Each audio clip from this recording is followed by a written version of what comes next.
Hi there, let's prepare for board examination class 12 English grammar, and today we are going to conduct a special lecture, a special class for you, and we have some latest information for you. Stay tuned. आज हमारा topic होगा transformation. Transformation में 2025 के questions को हम solve करेंगे और साथ साथ वो ज़रूरी बातें भी करेंगे जो किसी भी एग्जामिनेशन को क्रॉस करने के लिए उसमें सफल मार्क्स लाने के लिए ज़रूरी होता है। This is M Rahman and I welcome you to our AC classes of English language. Today our topic is transformation. Before we begin please try to understand कि हमें ये समझ लेना बहुत ज़रूरी है कि ये जो सारी वीडियोस, ये जो सारे लेक्चर्स आपके लिए अपलोड किए जा रहे हैं, ये केवल क्वेश्चंस का सॉल्यूशन नहीं बल्कि एक स्ट्रेटेजी तैयार करना भी है।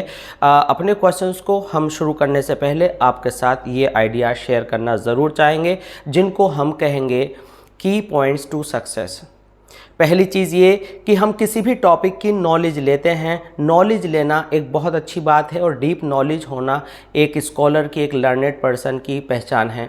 लेकिन एग्जामिनेशन में अच्छे मार्क्स लाना, इसके लिए एक स्ट्रेटजी की ज़रूरत होती है। वो क्या है वो आप समझिए। स्ट्रेटजी यह है कि सबसे पहले हमने अपने टॉपिक्स तैयार किए और जब हम टॉपिक्स तैयार कर रहे हों तो साथ साथ जैसे ही हमारा कोई टॉपिक फिनिश हो, हम बोर्ड क्वेश्चन के जो प्रीवियस ईयर क्वेश्चंस हैं उसमें देखें कि एवरी ईयर किस तरह के बदलाव क्वेश्चन पूछने में किए जा रहे हैं। जनरली यूपी बोर्ड में देखा गया है कि हम वही ट्रेडिशनल स्ट्रक्चर्स यूज़ करते रहते हैं और एग्जामिनेशन में कुछ नया इनिशिएटिव, कुछ नया करने की कोशिश की जाती है और हम वहाँ पर जा कर के फेल हो जाते हैं। वहाँ पर कुछ वर्ड्स घट जाते हैं, कुछ वर्ड्स बढ़ जाते हैं और वो हमारे लिए प्रॉब्लम बन जाते हैं क्योंकि वहाँ पर बात करने का, पूछने का कोई चांस ही नहीं होता। तो ये सारी प्रॉब्लम्स अगर हम पहले ही सॉल्व कर लें तो हमारे लिए बहुत अच्छा होने वाला है और इन वीडियोज़ के थ्रू हम उन चीज़ों को आप तक पहुंचाने की कोशिश करेंगे। आज ये हमारा पहला एफर्ट है कि हम आपको बता दें कि जब हमने 2025, 24, 23 के पूरे सीरीज़ को देखा तो हमने पाया कि जैसे ही 2025 आया तो इसके अंदर जितने भी आने वाले क्वेश्चंस थे उनका जो देने का अंदाज है वो पिछले सालों से कुछ अलग है, कुछ नया है। और हम जो पुराने अंदाज में तैयारी कर रहे हैं कि डिग्रीज आएगी तो नो अदर आना ज़रूरी है, सो एंड सो, इस तरह से ये काफ़ी नहीं है। हमें उनको बदलाव के साथ तैयार करना होगा। मान लीजिए कि हम पैसिवाइज कर रहे हैं लेकिन कहीं पर उसके अंदर किसी स्टूडेंट को एड्रेस करके सेंटेंस बोला जाए तो वो डिग्री कैसे सोल्व होगी, वह पैसिवाइज कैसे सोल्व होगा। तो इस तरह के क्वेश्चंस 2025 में देखने में आए हैं। द मीन टू से इज़ कि नंबर लाना, मार्क्स गेन करना एक अलग बात है और नॉलेज रखना एक अलग बात है। कई बार हम बहुत गहरी नॉलेज रखने के बाद भी मार्क्स नहीं ला पाते हैं और कई बार हम एक लिमिट में तैयारी करते हैं और मार्क्स बहुत अच्छे ला पाते हैं। क्यों ना ये अच्छा हो कि स्टडी भी करें और हमारे मार्क्स भी बहुत अच्छे आएँ। तो इसी पैटर्न पर हम काम करने के लिए आपके सामने हैं। अगर आपने अभी तक भी हमारे चैनल को सब्सक्राइब नहीं किया है तो सब्सक्राइब ज़रूर कर लें क्योंकि एग्जामिनेशन की अपडेट और एनालिसिस ऑफ क्वेश्चंस के साथ हम हमेशा आपके साथ रहेंगे और इन सारी जो इन्फॉर्मेशन है अपडेट करने के लिए आप हमारे साथ बने रहें। तो आज शुरू करते हैं ट्रांसफॉर्मेशन 2025 के प्रीवियस ईयर क्वेश्चंस और उनसे रिलेटेड जो मटेरियल है हम वो भी आपको बताएंगे। सॉल्यूशन सभी बुक्स में है, आपको सब जगह मिलेगा, बट इस चैनल पर हमारे पास क्या ख़ास है ये तो आपको वीडियो देखने के बाद ही पता चलेगा। आइए शुरू करते हैं पहले क्वेश्चन से। तो पहला क्वेश्चन है हमारा, what makes you happy my dear. इस क्वेश्चन में क्या डिफरेंट है और इसका करना क्या है। तो सबसे पहले हम आपको बता दें, इसमें कहा गया कि इसको पैसिव वॉइस में चेंज करें। आज तक टीचर्स ने क्या पढ़ाया था, आज तक आप क्या समझते आए थे कि सब्जेक्ट को ऑब्जेक्ट पर ले जाइए, ऑब्जेक्ट को सब्जेक्ट पर ले जाइए, वर्ब बदल दीजिए। इसमें उससे कहीं ज़्यादा आपको समझना पड़ेगा। ये क्वेश्चन, इतना डिफ़िकल्ट क्वेश्चन 2025 से पहले कभी नहीं आया। ये क्वेश्चन अनप्रेसिडेंटेड है, यह पहले कभी नहीं आया। ध्यान से समझें। सबसे पहले तो वर्ड का सब्जेक्ट बनाना एक बार बोर्ड में आया था, लेकिन इसके साथ माय डियर को एड्रेस करना पहली बार आया है। अब स्टूडेंट पजल हो जाएंगे कि व्हाट मेक्स यू हैप्पी। तो यहाँ पर जो हैप्पी करने वाला है वो व्हाट है, सब्जेक्ट यहाँ दिखाई नहीं दे रहा है और एक ऑब्जेक्ट यू है, तो फिर ये माय डियर कौन है?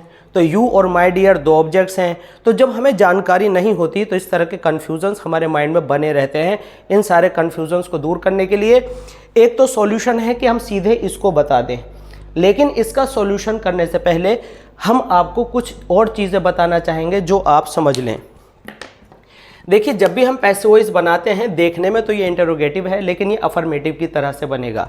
इसमें क्या बात है, अगर हमें कभी भी सेंटेंस में अगर ही सब्जेक्ट पर दे रखा होता है तो हम उसका हिम कर देते हैं।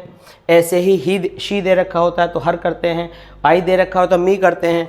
और जब हम हिम को बिगिनिंग में लाते हैं तो ही करते हैं, मी को बिगिनिंग में लाते हैं तो आई करते हैं, और ही को बाद में ले जाएं तो बाय हिम करते हैं। तो ये आपने सीखा है। अब अगर हमें सब्जेक्ट शुरू में ये मिल जाए हु, तो हु का ऑब्जेक्ट क्या होता है? हु का ऑब्जेक्ट होता है हुम। ठीक है, जैसे ही का हिम होता है। लेकिन जैसे आपका सब्जेक्ट यू होता है तो बाई पर जाकर वह यू ही रहता है, क्योंकि सब्जेक्ट और ऑब्जेक्ट दोनों यू वर्ड ही होते हैं। इसी तरह से अगर आपका ये जो इंटरोगेटिव प्रोनाउन व्हाट है, अगर ये सब्जेक्ट पर आ जाए तो ये ऑब्जेक्ट पर जाकर के बाय व्हाट ही बनेगा। ये आप समझ लें। तो हमारे पास यहाँ कोई सब्जेक्ट नहीं है ऐसा दिख रहा है, तो हमें पता ये चला कि यहाँ पर जो ये मिस्टर वॉट बैठे हुए हैं यही सब्जेक्ट हैं।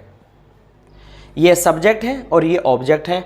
तो इसका मतलब ये होगा कि अगर ये सब्जेक्ट हैं तो ये सेंटेंस के लास्ट में जाकर बाय वॉट बनेंगे।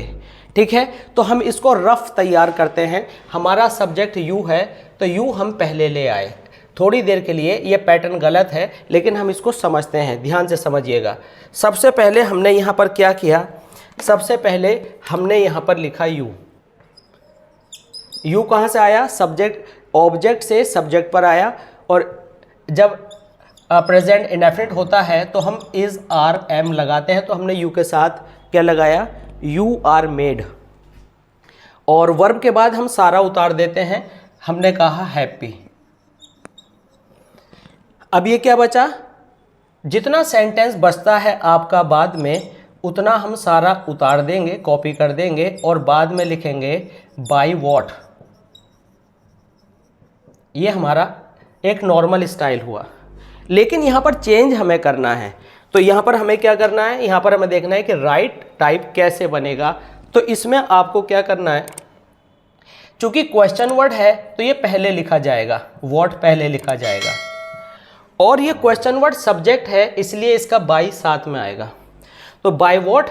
अब यहाँ क्वेश्चन आया, यहाँ यू दे रखा है, ठीक है, हमने यू लिखा। अब चूंकि ये क्वेश्चन वर्ड है इसलिए आर पहले आएगा। तो अब हमें क्या करना है, हम देखेंगे कि इस वाले पैटर्न पर अब हम आ गए हैं। तो हम कहेंगे by what are you made happy my dear. ये इसका सटीक आंसर हुआ, जो बिल्कुल ठीक है। तो जैसे कि हमें आदत है, क्या आदत है? हु का हुम बनाने की, तो इसी तरह से व्हाट का बाय व्हाट बनाने की आदत डाल लीजिए। ऐसे ही बाय विच बॉय आ सकता है, किसी और तरह से आपके क्वेश्चन वर्ड्स आ सकते हैं। उसकी प्रैक्टिस हम आगे अपनी नेक्स्ट वीडियोज़ में एक्स्ट्रा प्रैक्टिस सेट्स के रूप में कराएंगे। बने रहिएगा हमारे साथ और उन्हें तैयार करते रहिएगा। By what are you made happy my dear. My dear address करने के लिए दिए गए वर्ड्स हैं, इसमें माय डियर या कुछ भी लिखे, सर मैडम वगैरह, आपको एज इट इज़ कॉपी कर देना है। आई थिंक कि यह क्वेश्चन आपको बहुत अच्छे से समझ में आ गया होगा। अब हम चलते हैं दूसरे क्वेश्चन की तरफ। यहाँ पर क्वेश्चन नंबर 2 में हम देख रहे हैं डोंट एब्यूज़ अदर्स, और हमसे कहा गया अफर्मेटिव बनाइए। आज से पहले 2025 के एग्जामिनेशन से पहले आपने इस तरह का सेंटेंस एग्जाम में कभी नहीं देखा। आपने कौन से सेंटेंस देखे? डबल नेगेटिव से अफर्मेटिव नेगेटिव इंटरचेंज कीजिए, नन बट से कीजिए, डिग्री चेंज करके कीजिए, और did not fail do not fail से कीजिए। इस तरह की सीधी सीधी बातें की थी, लेकिन ये चीज़ आपके सामने कभी नहीं आई थी। हमारा जो मूल सिद्धांत है, जो बेसिक है अफर्मेटिव से नेगेटिव बनाने में, ट्रांसफॉर्मेशन में, वह यह है कि syntax means structure of words कितना ही बदल जाए लेकिन सेंस नहीं बदलना चाहिए। यहाँ पर कहा गया है कि दूसरों को बुराई मत दो, दूसरों को गालियाँ मत दो, दूसरों को गलत मत बोलो। तो अब इसका अफर्मेटिव बनाना है। अफर्मेटिव बनाने का मतलब ये नहीं है कि मीनिंग बदले। अगर दूसरों को गालियाँ मत दो, इसको इस तरह से देखो, अगर हम ये कह रहे हैं यह आदमी लंबा है तो लंबा ही रहना है वह, हमें यह नहीं कहना कि वह लंबा नहीं है। हमें नहीं भी लगाना है और लंबा भी रखना है, वह आदमी लंबा है तो इज इक्वल टू वह छोटा नहीं है। यह है ट्रांसफॉर्मेशन। तो हमने कहा डोंट एब्यूज अदर्स, तो आप यहाँ पर इसका सॉल्यूशन लिखेंगे रेस्पेक्ट अदर्स। यह रेस्पेक्ट नहीं रिस्पेक्ट होता है, रिस्पेक्ट अदर्स, दूसरों का सम्मान कीजिए। ओके, आप कहेंगे ऑनर अदर्स। ज़रूरी नहीं है कि आप बिल्कुल मेरा वाला वर्ड यूज़ करें, लेकिन आप सिमिलर कुछ भी यूज़ करें, बट डू नॉट एब्यूज़ का पॉजिटिव आप साइड यहाँ पर दिखाएं तो इसका सॉल्यूशन होगा। Don't tell him the secret of your family, इसका आपको पैसिव वॉइस बनाना है।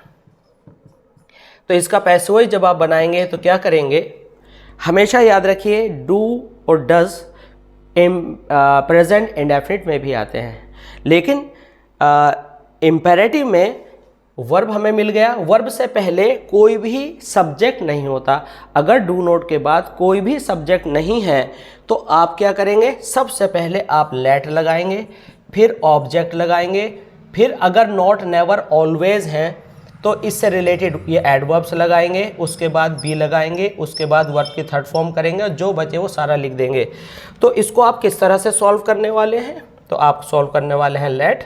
ऑब्जेक्ट का मतलब होता है वर्ब के ठीक बाद वाला नाउन या प्रोनाउन, वर्ब के बाद वाला। अब आप कहेंगे सर इतना सारा जो बचा क्या हुआ, कुछ नहीं करना है, इसका कुछ नहीं करना है, आपको सिर्फ इतना देखना है, ये 5 लाइन भी हो जाए डजंट मैटर।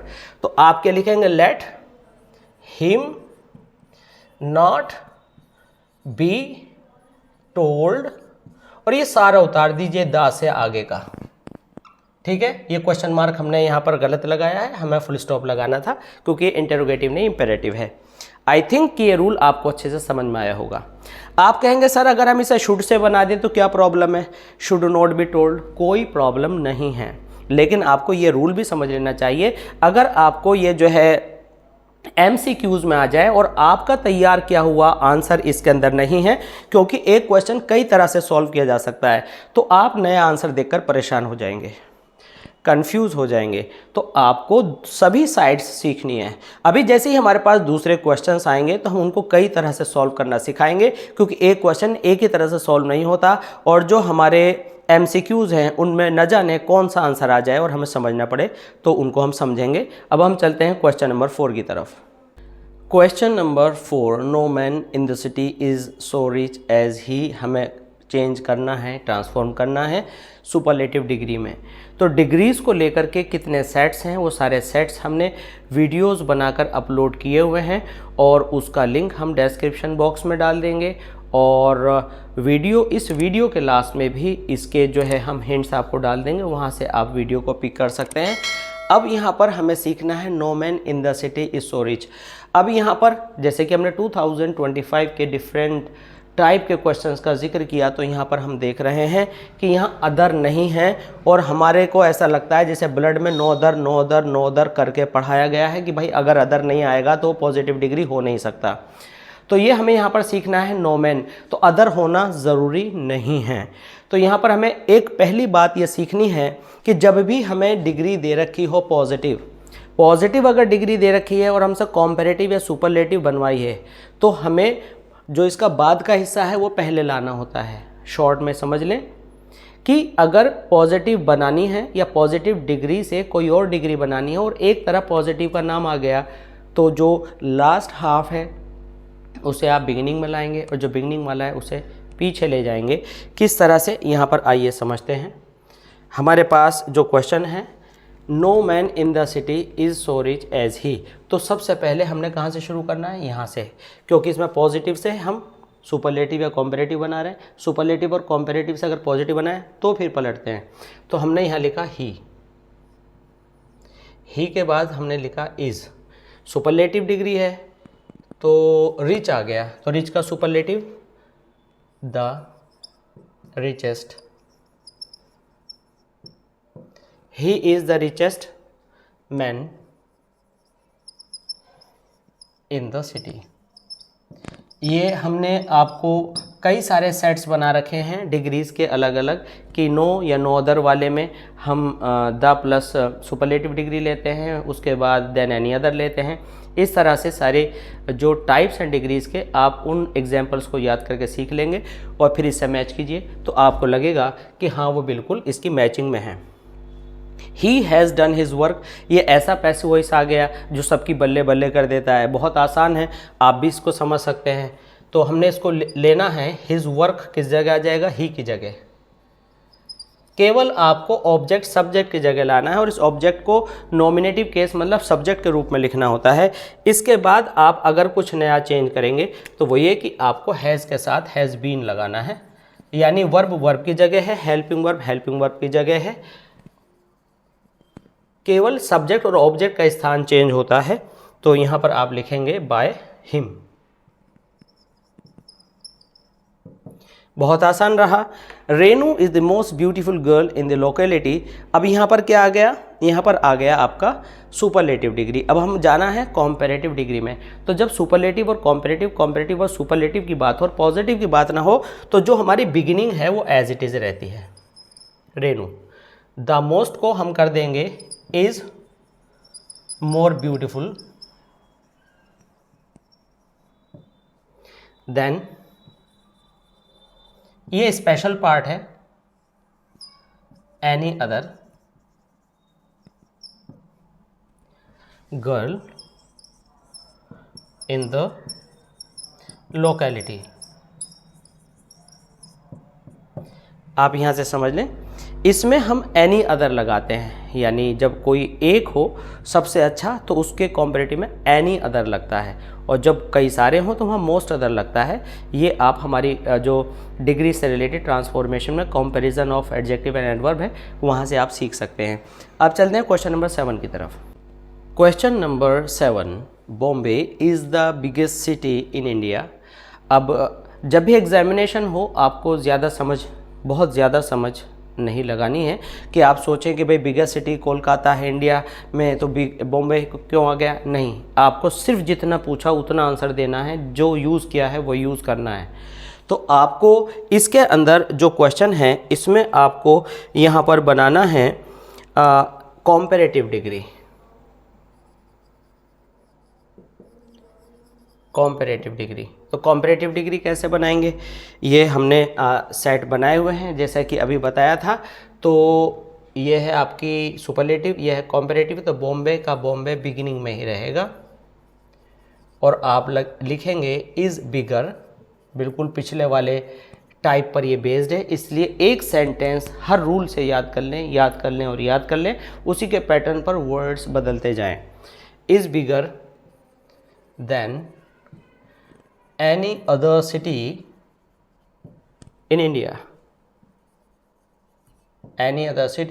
in India, तो ये आपका सॉल्यूशन हो गया।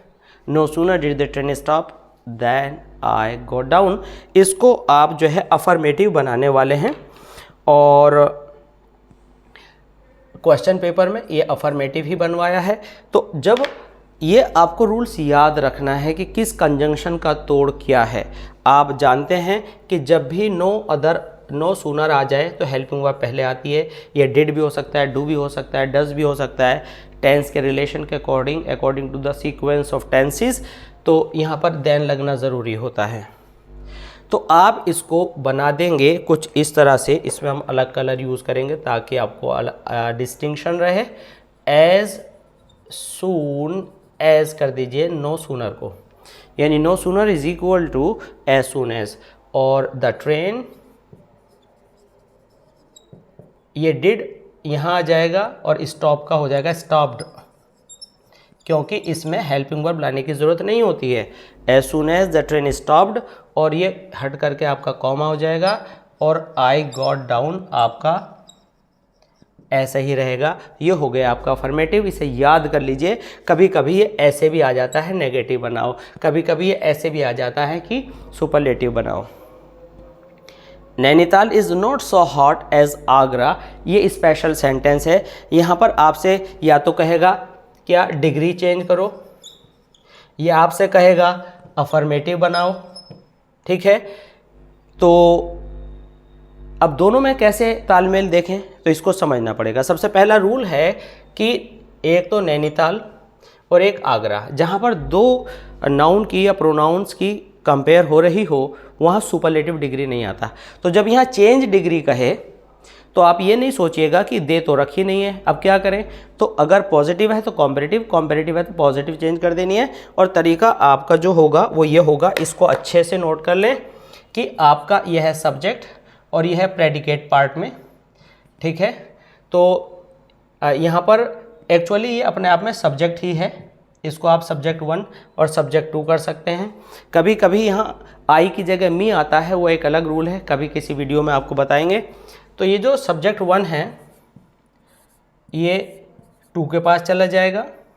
अगर नोट आपको दे रखा है तो नोट अगर दे रखा है तो हट जाएगा, और अगर हटा हुआ है तो लग जाएगा।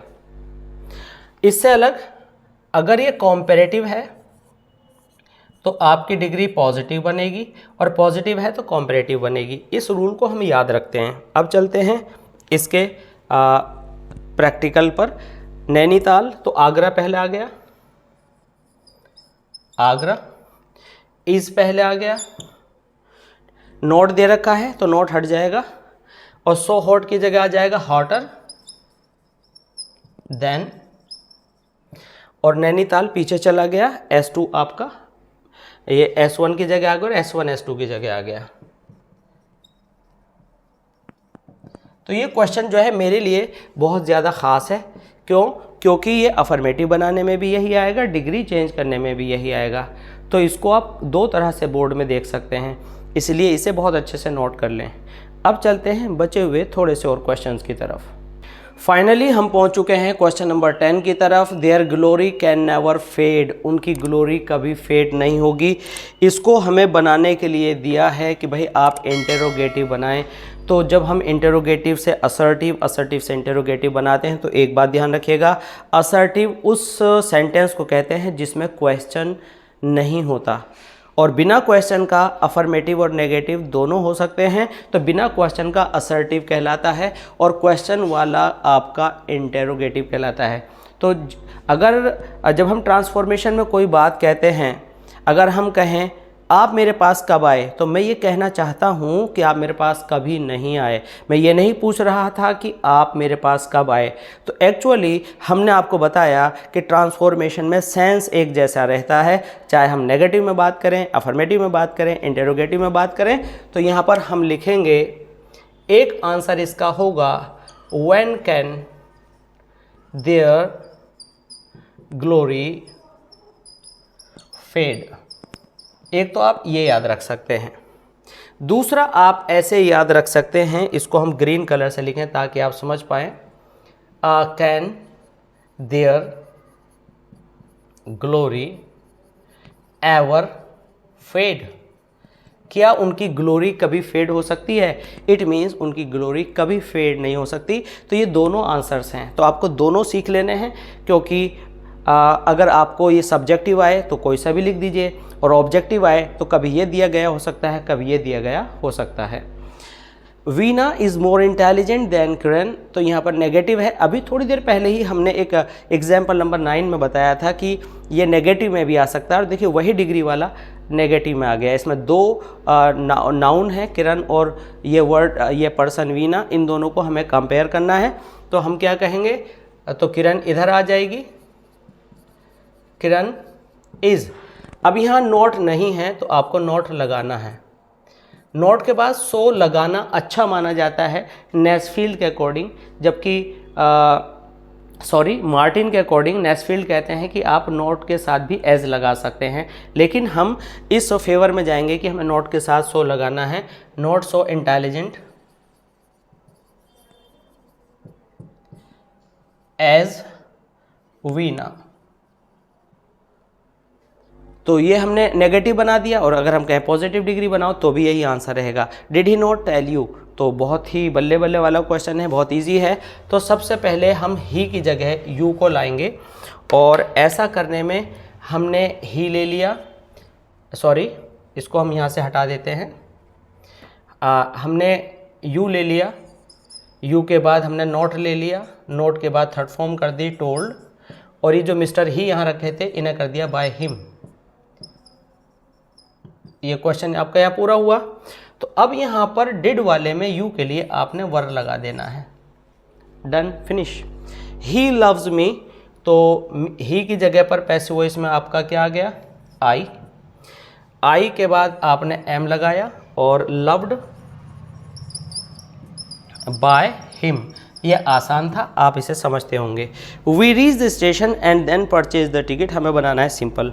और सिंपल सेंटेंस का सीधा सा मतलब होता है कि अगर आपको 3 वर्ब्स दी गई हैं तो एक वर्ब बचानी है, बाकी सब एडजेक्टिव, एडवर्ब या किसी भी जो सिंपल बेस्ड रूल्स हैं पार्टिसिपल, जेरेंड, इन्फिनेटिव से ख़त्म करनी होती है। तो हमने 2 काम किए, हम पहले स्टेशन पर पहुँचे और उसके बाद हमने परचेज़ किया टिकट।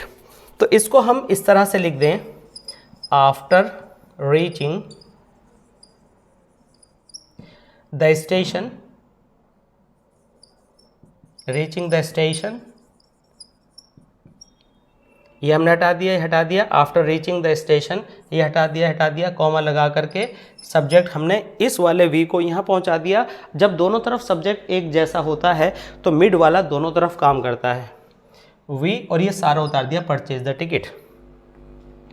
बाद में कोई चेंज नहीं होता है। यही सेंटेंस ऐसे भी बन सकता था, on reaching the station we purchase ticket. ये ऐसे भी बन सकता था, having reached station we purchase ticket. ये ऐसे भी बन सकता था, besides reaching the station comma we purchase the ticket. हमारे चैनल पर सभी पार्टिसिपल्स, सभी इन्फिनेटिव के, जेरेंड के, केस इन अपोजिशन के सभी रूल्स पड़े हुए हैं। आप डालें पार्टिसिपल्स और ऐसी क्लासेस, इसी तरह से टॉपिक प्लस और ऐसी क्लासेस या by Rahman sir, with Rahman sir डालें तो आपको सारे टॉपिक्स निकल आएंगे। मिलते हैं जल्दी ही इसी तरह की दूसरी वीडियोस के साथ, ये बड़ी उम्मीद करते हुए कि आपको बहुत ज़्यादा पसंद आया होगा। इसी तरह से हमारे पास दूसरे ईयर्स के क्वेश्चंस ऑलरेडी पड़े हुए हैं, जो ईयर्स मिसिंग हैं उनकी वीडियो जल्दी ही अपलोड कर दी जाएगी। किसी भी तरह की एकेडमिक्स में, स्पेशली इंग्लिश में आपको हेल्प के लिए अगर किसी पर्सन की ज़रूरत है तो हम हैं, हमें कमेंट सेक्शन में अपनी प्रॉब्लम्स लिखें, हम उस पर आपको वीडियोस बनाकर अवेलेबल करा देंगे। मिलते हैं जल्दी इसी तरह की दूसरी वीडियोस के साथ, बने रहिए हमारे साथ और हमारे चैनल को सब्सक्राइब कीजिए, लाइक कीजिए एंड शेयर कीजिए। Thanks for being with us, thanks a lot.